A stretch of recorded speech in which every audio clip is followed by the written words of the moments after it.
Bueno, decíamos entonces, en este momento Corrientes está con un problema, pero el resto del país, que si bien otras provincias también estaban con problemas de salario, pero no tomaban noción de lo que era la situación de Corrientes.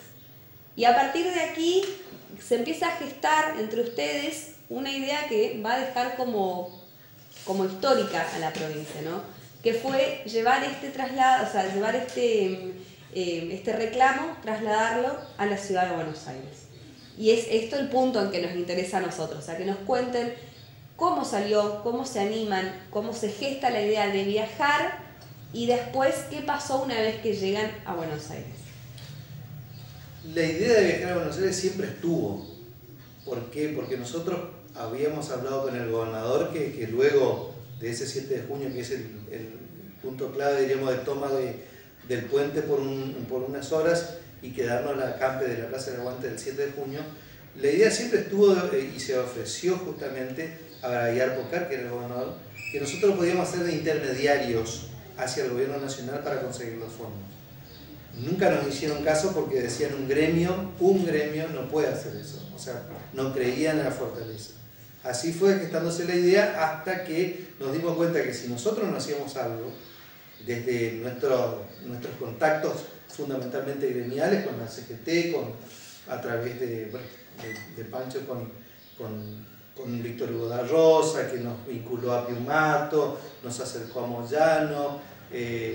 Esos contactos sirvieron para que nosotros nos demos cuenta que podíamos llegar al gobierno nacional a contar la realidad que, como bien decís vos, no trascendía del todo. Nadie se enteraba demasiado que hacían muchos meses que la provincia estaba paralizada en todo. O sea, porque ya para esa altura, cuando empieza, diríamos, a relacionarse la idea de ir a Buenos Aires, hasta la policía empezaba a cuartelarse. O sea, ya no le respondía como antes, que hacía toda esa tarea de inteligencia e investigación, y surge justamente la idea, porque nos centramos en el gremio, en nuestra sede, y surge la idea de intentar esto, de ir a Buenos Aires a buscar fondos que solucionen el problema. Víctor Hugo de la Rosa, ¿qué cargo tenía? Era secretario general de la CGT Río Uruguay.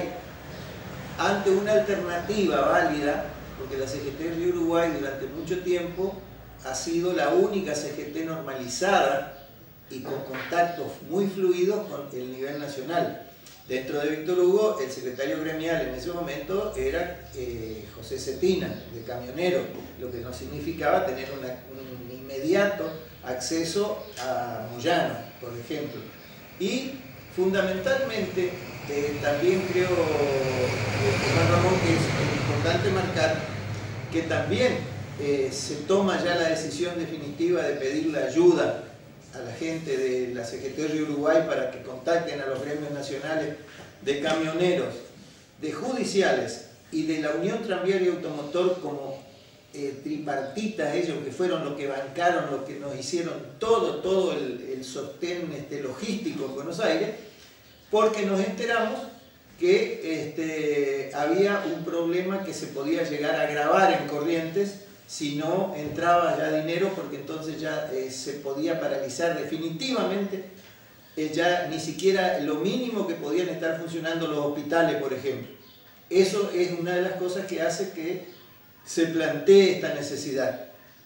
De tal manera que, bueno, a mí me toca organizar junto con la gente de CGT la logística, tal es así que nosotros salimos a Buenos Aires desde Paso de los Libres. Algunos en colectivos y otros en auto, porque salió tan urgencia el viaje que no nos dio el tiempo. Algunos sí pudimos alcanzar el colectivo a último momento y otros que no pudieron tomaron auto para encontrarnos el otro día en Buenos Aires. ¿Cómo fue el diálogo entre ustedes el día que se comunican para decir, bueno, el viaje sale? Bueno, se coordinaba desde acá, que eran los contactos con Nación, y nosotros de Corrientes organizábamos la logística porque era complicado armar dos colectivos, tres en total salieron finalmente, pero dos eran en un principio, entonces se suma el CITRAC, el otro gremio, a querer ir también detrás de este reclamo, se suma un colectivo más, y bueno, nos hablamos permanentemente por teléfono para ir coordinando en qué momento llegábamos a Buenos Aires, y y era un momento clave porque ya se empezaba a vivir como una especie de anarquía, o sea, era o ir a hacer algo a ver si podíamos todavía encauzar esta crisis total que tenía la provincia, porque ya habíamos dejado de lado un gobierno, prácticamente, o sea, se había destituido el gobernador, el vicegobernador, teníamos un gobierno ahí empezando de coalición con una especie de gobierno parlamentario, y hablábamos mucho por teléfono, o sea, la coordinación se hacía por teléfono y desde acá contactos a Buenos Aires que nos permitían tener certeza de que nos iban a recibir, digamos, ¿no? Que iban a abrir la puerta para poder conversar con el gobierno nacional, que era lo único que teníamos la promesa. O sea, la plata todavía no sabíamos si lo íbamos a lograr. Sabíamos sí que necesitábamos 50 millones, en realidad fuimos... Se necesitaban 90 millones de pesos, y lo que se consigue después de los 3 días, que en ese momento Estela Robaina, que era la contadora del gobierno, es una figura principal, juega muy bien su papel en Buenos Aires, se consiguen 55 millones de pesos de un solo desembolso, que fue de alguna manera lo que permitió que se pagaran 3 meses de un solo. Exacto. Si la nómina salarial se paga y de alguna manera bajan las tensiones.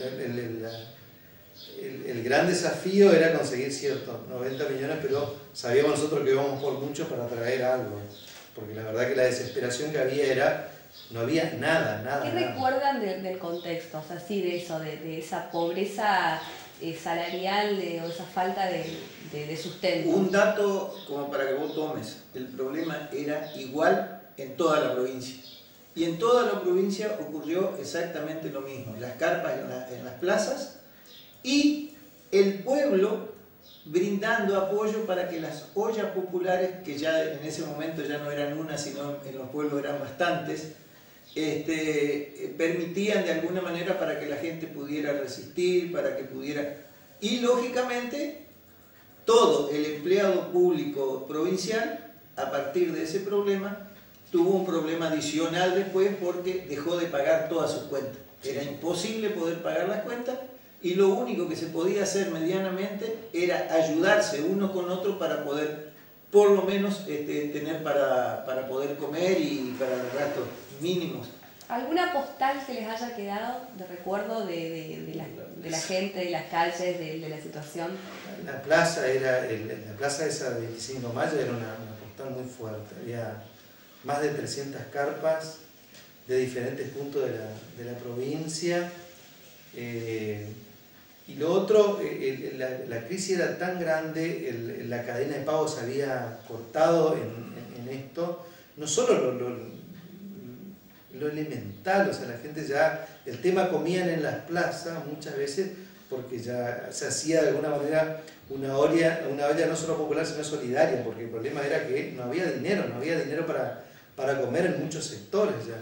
Y lo otro que ocurría era que por qué se consiguieron los colectivos y cómo se financió el colectivo. Los mismos sectores privados de Corrientes, muchos sectores privados contribuyeron con los colectivos, porque ellos sabían que si el empleado público lograba recuperar algo de lo salarial, ellos reactivaban la economía interna. Se había quebrado la economía interna también, o sea, los comerciantes no podían vender porque no tenían a quién venderle. O sea, se le había empezado a cortar también a ellos la cadena de pago y por lo tanto no tenía movimiento el mercado interno. Por eso es que hasta ellos, o sea, llegó un momento que se hizo como una sola masa de la necesidad de reclamar en Buenos Aires, que era lo único que nos quedaba. O sea, en la provincia no tenía más nada. O sea, desde que tenían una deuda con las empresas telefónicas de 3 años atrás, cosas que eso nos fuimos enterando paulatinamente. Y la postal más grande es esa. O sea, que yo creo que el símbolo de las plazas 25 de mayo y el ver también que a lo largo, cuando uno recorría esta provincia para ver cómo estaban distintos sectores, cada plaza del pueblo y cada ruta, cada acceso de las ciudades donde se armaban, no piquetes porque no se interrumpía de todo el tránsito vehicular, pero sí interrupciones, donde se volanteaba, se informaba y donde nunca hubo un problema de esto que se suele suscitar ahora, de una reacción de la gente que era retenida unas horas, unos minutos en su transcurso, en muchos de viaje, de paso por nuestra provincia. Nunca hubo un problema porque la gente entendía la situación tan grave que pasábamos y íbamos explicando.